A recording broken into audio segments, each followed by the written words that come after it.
This week on Hope City Overtime, we talk about the hope that is coming in Jesus at Christmas time. Pastor John's on vacation, so we go a little crazy. You're not going to want to miss this one. Make sure you like and subscribe. Let's get it.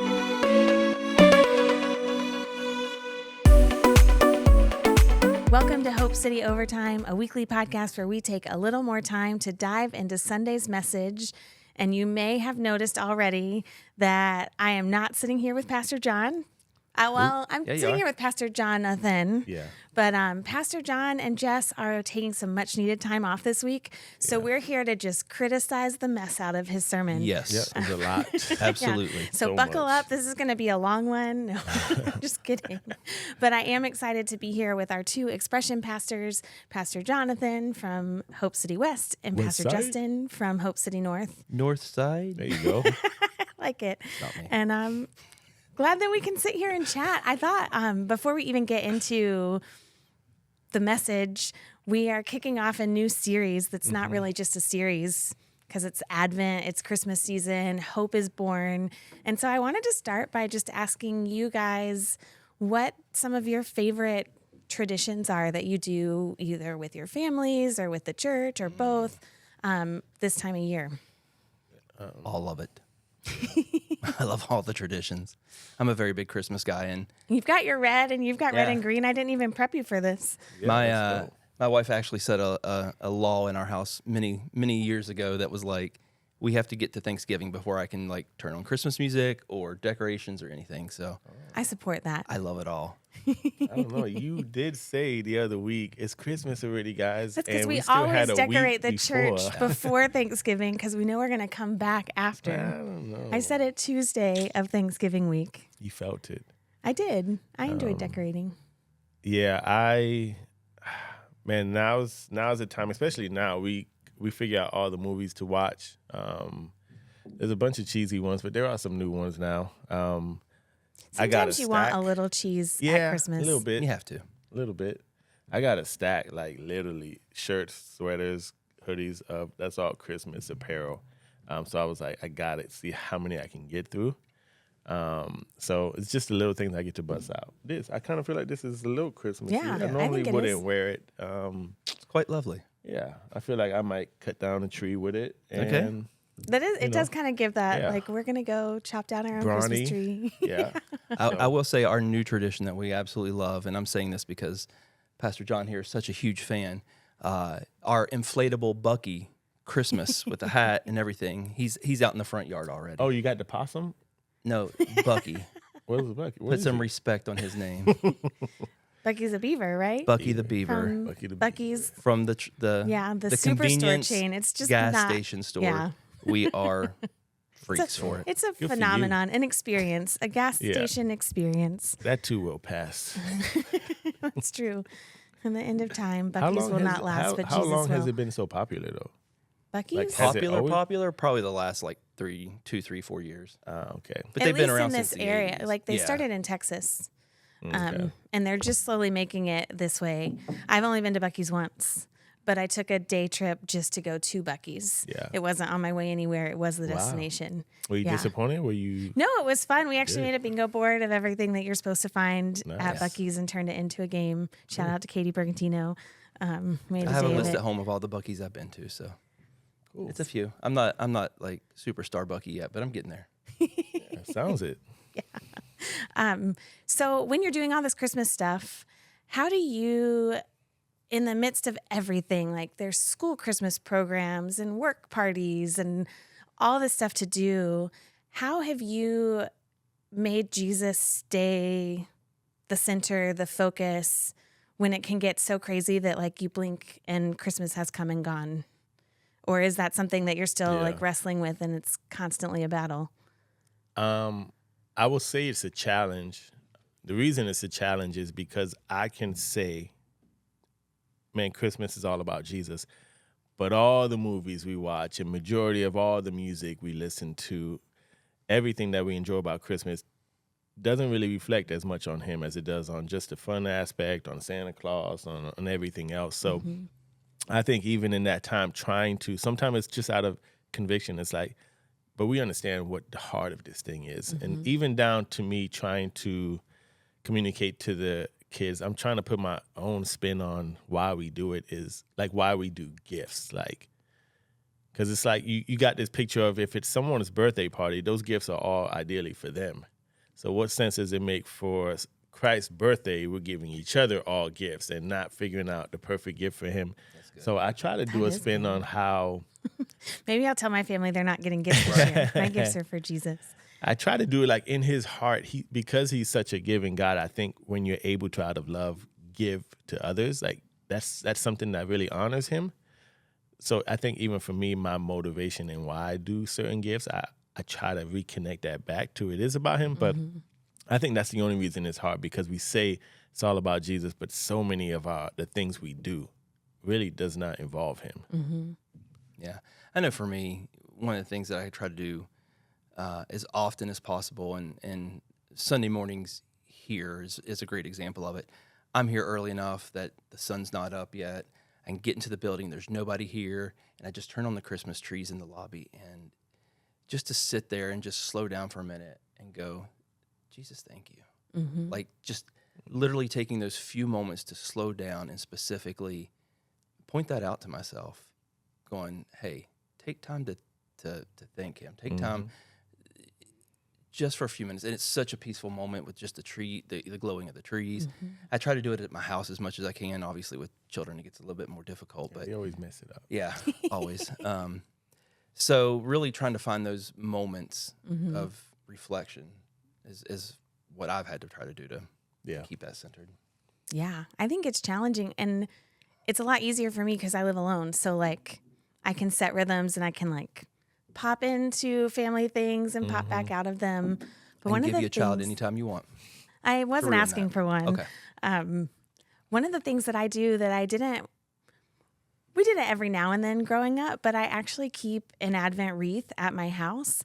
And I don't know, I know Advent is practiced by some people and not by others, but it's really this idea of waiting for Jesus to come. And every week there's a little more light. So you light one candle on the first Sunday and then another one. And so I don't change any of my morning routine. Like I get up, I have my quiet time, I have my prayer time, but I just light the candle and every week see a little bit more light. And I don't know, it's my favorite thing about Christmas. I'm always like, gotta get the Advent wreath out, even if nothing else is out yet. This year I did actually decorate before Thanksgiving. I know I'm going on the record. Good for you. So That's because I was planning to be out of town for Thanksgiving. like a wreath you hang?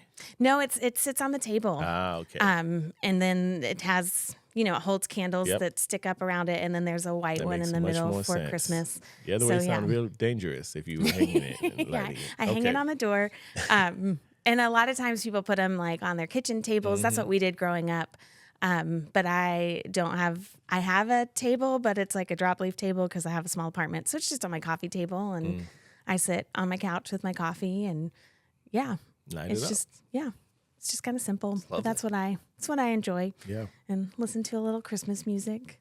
Little Most Michael of it Bublé. about Jesus, but sometimes Pandora pops those other songs in there, But I loved, Yeah. John made such a strong point about how so often at Christmas time we will decorate and change our homes, but not recognize what Jesus has done and let it change our hearts. And it was just kind of a sobering, convicting moment. So that's why I've brought you here to also ask you us. convicting questions. And then he went on, he talked about Mary a lot in this story, which if you've lived in the Bible Belt, you don't even have to have necessarily grown up in church. You kind of know the Christmas story. But I love how we're going to, over the next 4 weeks, take little sections of it and focus on them. And one of the things he brought up was he asked what Mary did to earn God's favor. Yeah. Do you remember this moment in sermon prep a couple Yeah. weeks ago? We I were all loved it. sitting around tables and he was like, so why was Mary favored? And Yep. did you guys answer anything? I know I attempted an answer. I did after I heard a lot of people, and he was shutting it down. No. I was one of those people. Yeah. I did because I always kind of felt like favor really had nothing to do with me. So it was just kind of how I always accepted it. Like it was just something I can't explain why and how he chose me or why he did, but he gave it to me. And then you get that little cool little statement, favor ain't fair. And then you went with that. I didn't know that. No, no. Yeah, favor ain't fair, girl. I did like it a lot because I think growing up, you do have that mindset that for some reason Mary was chosen, right? And I guess it is that difference, that perspective of, was she chosen because of something, for some reason, or was she just chosen? And I never really, I think, sat through that process. And like you're saying, and we're going through that session, we're all talking about it.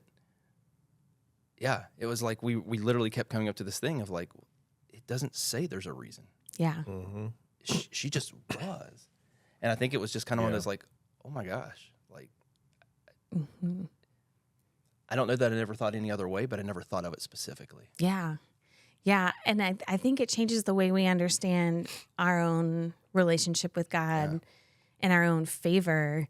Because we can spend a lot of times, or maybe I'll just speak for myself, I can spend a lot of time questioning God's favor, being like, is this really like, come on, God, you know, like, you know who I am. You know that I would like to just sit on the couch and binge a show for a whole Saturday afternoon. You really want to, you want to pick me? And the truth is he does. What would you say to someone watching this who's never thought of it that way, who's always kind of thought, well, the favor of the Lord is on those like Mary who deserve it, who have earned it? What would you say to them right now if they're like, wait a minute, what does this mean? Hope is coming. I mean, Well done. I mean, in all seriousness, if we backtrack for a minute, Pastor John started talking about how this time of the year is a very depressive time for a lot of people. And kind of like you were saying, a lot of times we cover, I think he used the analogy of, you know, a hole in the wall, and we cover it with a poster or whatnot. At Christmas time, we cover it with Christmas lights and songs and all that stuff, but we never really address it. And I think so many people are willing to kind of just live and sit in that. But the truth of it is, Jesus is that hope. He is coming. We are waiting for the second for the return. But yes, Advent is about that waiting, that anticipation that Jesus is on his way. Yeah. That's exciting. Yeah. To your question, like I think Mary reminds us of something that we need to hear. When you think Mary was perfect and flawless and she was so gifted, and that's why she was able to bear the child. Like we all feel so overwhelmed that we'll never reach that goal. But to say up to this point, she hadn't done anything. Yeah. She was still so young, but God, out of his grace and mercy, he chose her and he put his favor on her for no reason at all.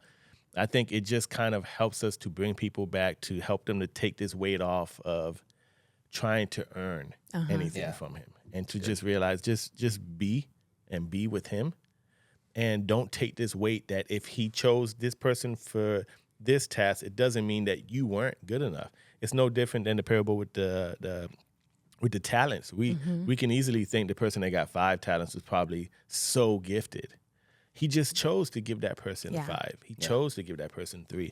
Like, and if you're the one with 1, you can easily look at it as, I must have not been good enough to be given 5. Or you just realize, no, he made you the way you were so you could specifically do that task, and that's it. Don't look further into it. So I think her story just kind of reminds us to, hey, just kind of dial back. Don't get so overwhelmed. Don't get so driven. He'll pick you for a reason, and you'll delight in that reason if you pursue it right. Yeah. I think that's so helpful, both when you see someone else seem to have that favor. Like I hadn't thought about that, but that is a struggle sometimes. Like, why did you pick that person, God? But then also like when you're doubting yourself, no, if God's chosen you, like he knows who you are. He knows the purpose he's given you. He knows what he can do through you. So walk in it. It's not like this favor actually came as like this perfect, easy life from there on. Yeah. John made the funniest comment. He said it at 11:30. I don't know if he said it at 9 or 10:15. But he was like, Mary was going to have to go home to her parents and explain to them how she was now pregnant and not married. And I promised God promised Mom it was the Spirit of God. Like, we can joke about that, but her life was on the line in some ways. So it's not like Gabriel came and we think about this honor and we see it from this 2,000 years later perspective. But in the moment, her life got a lot more complicated and a lot more difficult. Not to mention, you've been around pregnant women. It's not necessarily the most fun time of their lives, like, Yeah. Very true. even physically. So that's also helpful to be like, oh, the favor of God may seem like my life is becoming more difficult, but God is still working in that. Yeah. It's kind of a sobering Christmas podcast. Yeah. Oh, yeah. Get ready. So on that note, he talked about how the people of Israel for 400 years had been in this period of darkness and just silence from the Lord, not hearing, and suddenly Gabriel comes to Mary. And so if you're willing, I'd love to talk about times in your own lives, and mine too. I won't make you share without also sharing that you've experienced some darkness, some wondering if God was there, and then come through that to see and share that testimony of God's faithfulness after that season. Who wants to go first? I'm trying to think of a situation that translates well first. There was a time frame when I lived back in Florida where it was right after 9/11, literally the week after 9/11, and my car had gotten stolen. And the fear, like, it was stolen out of my parking lot. We knew all the facts of how it got stolen. It wasn't anything crazy, but still the fact that in my mind, this person had keys to my house, had all this. Yeah. Like, the anxiety side of that I dealt with for a really, really, really long time. Waking up at 2 and 3 in the morning and being so scared that you just have to go to Walmart because it's the only place that's open. And I remember for so long relying on having the television turned on at night, just because it was just background noise. And I felt like as God began to work with me through that time frame and say, I need you to trust me with this.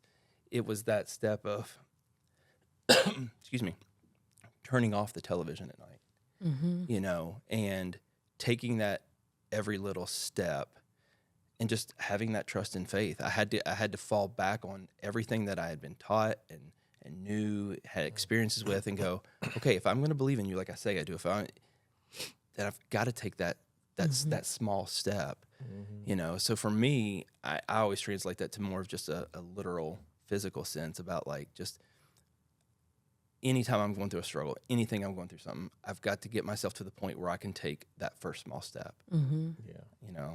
I mean, you had to have some faith and trust to go to Walmart that late at night, man. Walmart gets sketchy at night. Trust me, it felt safer than what my house did.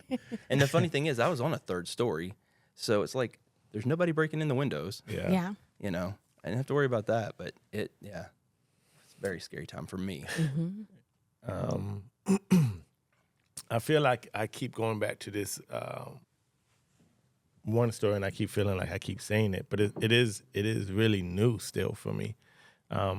When I went to seminary, like, I always felt like ministry was where God called me to. I never had a desire to have, like, start my own business and be successful at it. Like, I never had that itch. I still don't. But I always felt called to just the ministry. Went to seminary once I got out of high school, graduated in 4 years, got a youth pastor position. That was dope. Got to be full-time and did that for 2 years. And I just knew this church was not going in a healthy direction. So I stepped down without really sharing any reasons besides I just feel like this is what I need to do. About a year later, the church closed down. And so from 2006 until I really helped and started a church plant, which was like 2010, I was just working secular job, doing whatever. Then we planted the church in 2013 and put 2.5, 3 years in that. And it didn't work out the way I thought. And then from 2015 to 2024, I'm just working. Like, I went to seminary and I did pest control for 10 years. Yeah. I'm like, this doesn't connect. I got a huge debt and I'm working pest control. And then from there, I did construction. I can try to spiritualize it as Jesus was a carpenter too, maybe, to lessen some of the... So Jesus gets rid of pests. It's true. Maybe you're more holy than you thought you were. But I always felt like that was my calling. And we know that ministry is all around us. But I remember specifically when I felt like God was calling us to Charlotte. I wanted to get to Charlotte, needed to get to Charlotte. I was getting to the end of my rope when it came to where I was at.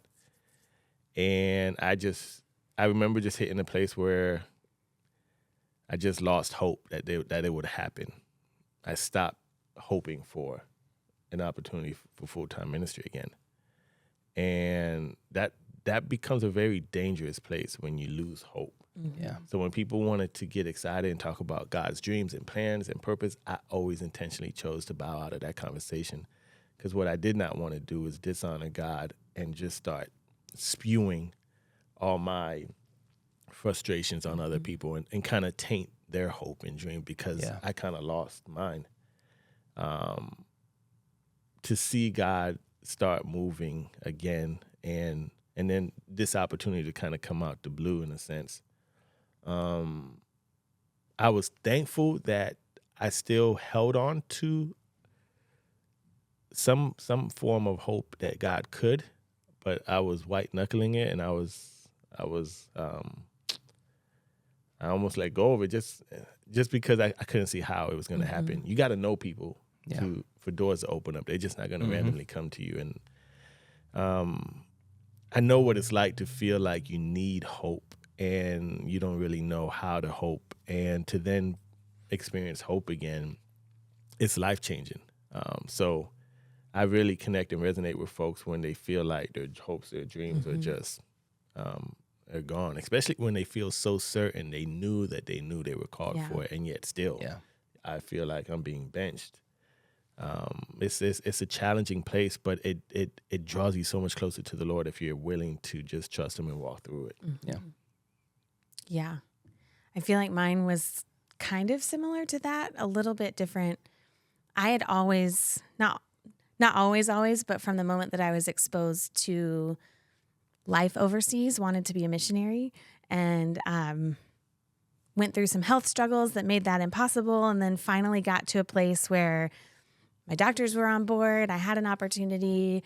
I moved to a village in East Africa. Like, it's everything that you think is like, this is what it means to be a missionary. No electricity, no running water, lots of creatures. And it was such a difficult year. Like, it was everything that I thought, like, I've made it. The Lord's going to provide. He'll be my joy and strength. And He was my joy and strength. But I came home after that year commitment just broken. And no one around me knew how to deal with that. It's interesting. Like, I've had conversations later, even as recently as the last couple of years. This was 12 years ago now, with my parents, who were just like, man, if we knew then what we know now, we would have treated your homecoming really differently. Like, and I just kind of ended up in a place. I went back to the job that I'd had before I left, which it was a fine job, but it was a coffee shop job. It wasn't like it wasn't a career. It was just kind of a treading water kind of place. And I lived with my parents for a while. I moved out with some friends, and some of those friends still talk about how, like, I never came out of my room. All I did was watch the TV show Bones, which I've never watched again outside of that season. But in that season of life, that's what I was watching. Really, truly don't remember much about it now, and just isolated myself. And I don't even think, like, the part I feel like is different is I don't think I could even vocalize or, like, put intentional thought to what was going on. I was just broken, and I felt like I wasn't hearing from the Lord, and I didn't have any purpose, and I didn't know what was coming next. And everyone around me was just kind of continuing with life. And I was in my mid-20s. So this was the season where, like, this roommate would get engaged, or everyone moves a lot. So, like, even my community was a little bit unstable.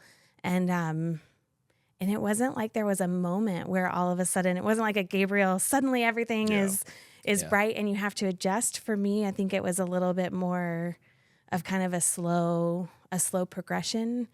But the first time I heard from the Lord again, because in all this time, it just felt like He was silent.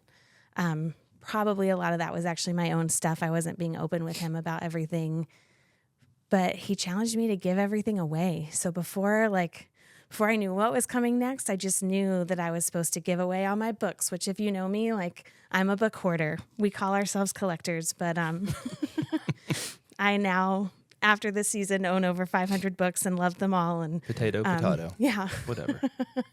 But everything that I owned, I started to either sell or give away. And it was through that process that he actually put a new country in Asia on my heart. And I ended up, at the end of that season, moving back overseas to a place where I actually dealt with no culture shock and was really a great season of my life living there.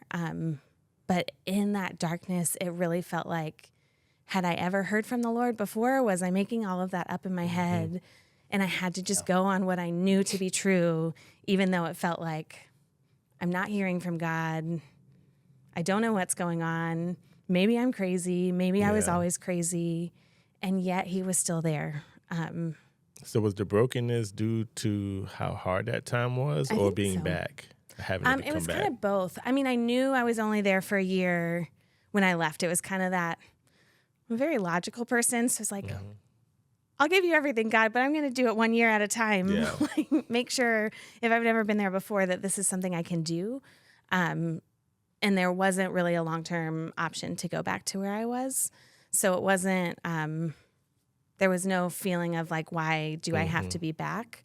I don't think I would have chosen to go back there because it was really, really difficult, especially as a woman in the culture where I couldn't have my head uncovered and it was over 100 degrees. And it was just challenging. Yeah. But Well, I have a question for both of y'all. In both of those seasons you were going through, and I know times in my life where I've been through similar type seasons, what was your community like? I mean, you've already talked about you kind of isolated to a degree.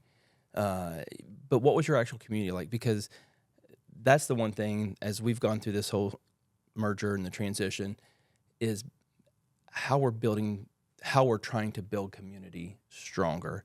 And I know that in times of my life where I've dealt with these issues, I've dealt with problems, it's always been that one friend, that one pastor, that one person who's willing to stay with me, to keep interjecting and being that community that has helped me go to take that small step. It's helped me to have that confidence. So what was your all's community like during those time frames? So I'm naturally an introvert, so I could make it more challenging than it needs to be for people. But if I really think about it, I had 3 or 4 guys that were encouraging me throughout the entire way. Like, they would constantly speak life over me and encourage me and just kind of tell me what they see in me and what they know God is doing in me and what he has for me. And that was good, but it didn't meet me like I needed to be met because of where I was at, like, and what I was hoping for. And it's kind of like when people say, oh, you got so much potential. Like, potential doesn't guarantee anything. It's just potential. And so when I heard that, all I could hear was just like hype speeches. And Just imagine where you would have been, though, if you didn't even have those guys. yeah, because there were times where they definitely gave me some, they did give me some hope. And I kind of clung to some of their words and like, yeah, probably that's probably what's happening. And then months and years passed. But it's key. We need it. Yeah. We need it. It just, I know I can make it a little bit more challenging for others when it comes to that. yeah, I mean, I was part of Center City already, which is now Hope City West. And they didn't give up on me. I also lived in a duplex that both sides of the duplex were girls who went to church. So it was kind of there was nowhere that I could go to totally disconnect. And I didn't want to. I wanted to get to that place where it felt like it had before. And so I think they stayed pretty faithful with the caveat that in your 20s, everyone's always moving and leaving. And so there's always some fluctuation. I learned from that I need to give people in my life more permission to challenge me because there were times when I wish that people had given me a little bit of tough love and everyone instead gave me a lot of like grace and space. Yeah. And so since then I have purposely built some relationships where I have very clearly been like, if you see me doing this or this or this, if you see me pulling back in this way, I want you to challenge me. And I have some really awesome friends who will do that. But you do kind of have to give people permission, and I had not Yeah. done that in that season. Yeah. So all of that to say, hopefully someone watching this has been encouraged. But what would you say directly to someone who feels like they are in that season? Like, that's great. I'm glad God showed up for you, but I'm still in this place where I'm afraid to go to sleep at night, or I just feel like I haven't heard from the Lord and I'm barely holding on to hope. What would you say to encourage them in this season? I would remind them that God is no favor of people. And I say that because if he did it for me, he can do it for anyone. Mm-hmm. And I was that same person that was saying exactly what you're saying now. It's good that it happened to you when you're sitting in it for years and you're wondering why the last season ended the way it did, why no one is knocking on your door. And you're just wondering if that's how this ride ends. God is no respecter of persons. He has a plan for all of us. But again, if we make his plans our sole identity, then we're in trouble. If we make his plans like the reason for everything, we're in trouble, because his plans isn't going to always be so adventurous or so compelling and inspiring to others. It is going to be sometime living in the trenches to glorify his name. So I just would encourage them, listen, God, he's no respecter of any person. He'll do it for you. You just got to kind of hold on. Yeah. I'll go practical again. Surround I like yourself with people. Like, again, literally just talking about community. But find people like you were talking who are going to speak that life into you. Find people like you who are going to challenge you and call you out on your junk. You know, I know when you're going through those moments, that's not necessarily what you want. Yeah. But I think healthy community is one of the greatest ways to start taking those steps, whether they're small steps or big steps. Because the truth of it is, until God works a miracle in your life, sometimes I feel like we are just holding on for dear life. So I'd rather be holding on for dear life with some people who are going to hold on with me. Yeah, that's really good.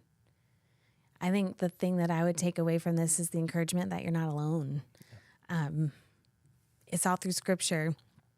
I often remind people we read Scripture as though 100 years happened in the blink of an eye, but the people in the stories had to live them out in real time. And the Bible is full of stories of people like Mary, who it wasn't just her lifetime that they hadn't heard from the Lord, but generations where they hadn't. And then God chose to speak on a random day that started just like any other day to her. And so just know, as frustrating as it is and annoying, and it might not be what you want to hear, you're not the only one who's experienced a season like this, and you're not the only one who will experience a season like this. But it doesn't mean that God's not moving and arranging things that you just don't see. Yeah. So going right into the darkness, but that's because hope is coming. Yeah. Right. Hope is here. It's a great phrase. I know it is a great phrase, because hope is born on Christmas. Oh, Nice.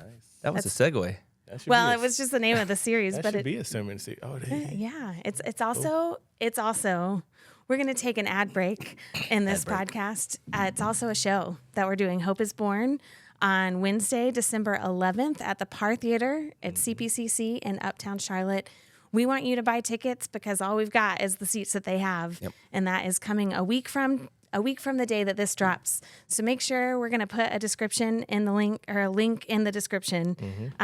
Make sure you get your tickets to Hope is Born. It's going to be a great night of music, of testimony, of the reality, like we've been talking about of what Jesus is coming at Christmas time actually means for our lives. Because sometimes there's that disconnect of, this is great, there was a baby in a manger and angels in the sky, but we've really made an effort to talk about why that matters to us today. So buy your tickets to Hope is Born, invite your friends and family, and we'll see you there. Yeah, I was actually talking with our students about it this week, because I think sometimes the students kind of get left out on that kind of stuff. Like, it's an adult thing. And I was like, no, it's not an adult thing. Like, this is important for you. This is a great chance for you to bring your friends to not a church setting. Yep. And it's going to be an incredible production of singing. There's, the spoken words, there's the dancing. Like, it's going to be a wonderful production. And, a lot of students are into theater nowadays. Like, so why not come be a part of it? You know? Yeah. I think a lot of time a lot of our students were just like, oh, yeah, I guess so. So I told them to buy that's tickets. awesome. So they're going to buy more tickets than you all.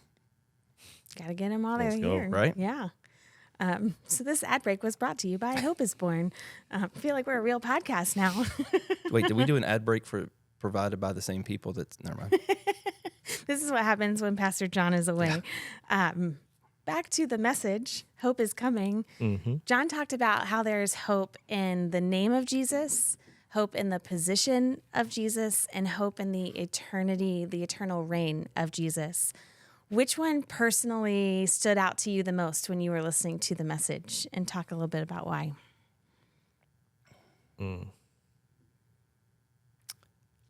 That's a tough one because, again, as we've kind of talked about up here in the podcast, like we go through these sermon prep time frames, and we're kind of ahead of the game. We've heard it a couple times. We've all been kind of working on it, and I think all three of these I thought were just really, really, really good points. I thought his delivery on them were spectacular, in my personal opinion. They all hit really good, really personal to me, really to a degree. You got to pick one, man. Yeah. No, You skirting. I'm going to just say in his name so that we put that one out there so Okay. you can't get that one. well, I can. I mean, Yeah, you can. You can have but the same one. Position is what I was going to say. Yeah. Are you going to go with his eternal reign? Or are you I gonna... think I will go with. I was thinking about this and praying about it this morning. His eternal reign was a really good point to me. That was What good. Look about at the name Lord. stuck out to you? I don't. It just doesn't make sense for me, but it resonates in my heart. Like, his name is the only name that we can really ever find anything in. Like, we can talk about the greatest player of all time, and even that kind of LeBron. falls flat after a while. But Not biting. We know it's Steph. I don't even know why his name is thrown in there. But there is such power that is found in the name of Jesus. So when I think of hope, even from personal experience, like, it is in Jesus. Even though I attempt to explain how, I know it kind of doesn't even really make sense because nothing else in this world operates that way for me to even take you down this trail to say that there's power in his name. But there is such hope that is found in who he is, in his name itself. So anytime that point is nailed, like, you got me, because it's kind of been my personal experience and story this whole time. Like, sometimes all I can say is Jesus, and yet somehow that was enough with wherever I was. I didn't muster up a good prayer that even kind of caught me by surprise that I prayed that. It was just, there's power in his name. So to know that hope is in his name, it's like, ding, ding, ding, we got a winner. Yeah. Yeah. Yeah. I probably genuinely fell under the power of the power side of it, because for me, and Pastor John brought this up, and I, great old fashioned DC talk line, but if he was just a great teacher, does that matter? And the truth of it is, there's been great teachers, there's been great pastors, there's been great presidents, and there's been great people all over the place, but they've never impacted the world. They've never impacted souls like Jesus. So if all he was just great, that's cool, but that's not enough. Yeah. So to me, that's really the part that digs hard. Like, if I'm going to believe, I got to believe. I got to believe that he really was all of this. Otherwise, it's pointless. That was a DC Talk song? I don't remember it either. I believe in Jesus Freak. They say something similar to Okay, probably. Yeah, that's the only DC Talk song I remember, Jesus Freak. Yeah. that. So young. Time to bring it back. I'm just running through the lyrics to Jesus Freak in my mind. People think? We don't want to get Yeah, copyrighted. you can't get copyrighted. My bad. I think the position hit for me kind of along the lines of what I was sharing as the encouragement for people. But John's chessboard, being the city of Charlotte, was so helpful because I literally drive straight through Uptown to get to church on Sunday mornings. And so you realize, like, I really can't see anything but the buildings around me and maybe one block away from where I am. And that is how we live in this linear, like, perspective that we only know what we know. And then when he showed that bird's eye view of, no, God's higher, like his ways are higher, his position is higher. He sees all of it and he knows things that we will never know, not just in the position that we're in now, but also the past and the future. And it's just so encouraging. It helps me relax. Like I feel like there's this spiritual sigh of relief when I'm reminded, no, God's position is higher. And so I can just trust him because I don't know the whole picture. Yeah. So that's why I loved that point about his position. Yeah. Does that was a anyone good want to one. talk about his eternal reign, since I thought that one was yours, man. I switched. he switched? It's Oh. okay. Yeah. Power in his name was a good one. We don't have to. Pastor John can come back and talk about it more. I just didn't want to take all the good stuff and let him come back and do something. Yeah. Yeah. Well, anything else that stood out from this message that you want to make sure that we get to talk about? I'm going to take that as a no. No, because I felt like it was a good sermon. It was a clear. It's kind of hard to walk away with questions, like with the way he laid it out. Yeah, there's not even something I was like, I wish he went a little further into that. Like I don't even. Yeah, it was a great message. Pastor Jonathan, tell us where we're headed. So we're headed to, in this moment, hope is here. Hope is no longer coming or calling, but hope is here. So that's working on that message. I think it hit home in a lot of ways for me. And I just my hope would be that we could really encourage people to remind them hope is here, which means it's for you right now. Yeah. And not just wait for when he comes back for you to finally experience the relief that hope can bring, but to really pray that God will open our hearts and eyes to accept, man, it's right here, right now. So That's Yeah, awesome. it's going to be good. I can't wait. Well, we'll be at Hope City West at 9 and 11:30 on Sunday, Hope City North at 10:15. let's go. Make sure you get your tickets to Hope is Born. We really want to see you there on Wednesday, December 11th. Otherwise, we'll see you Sunday.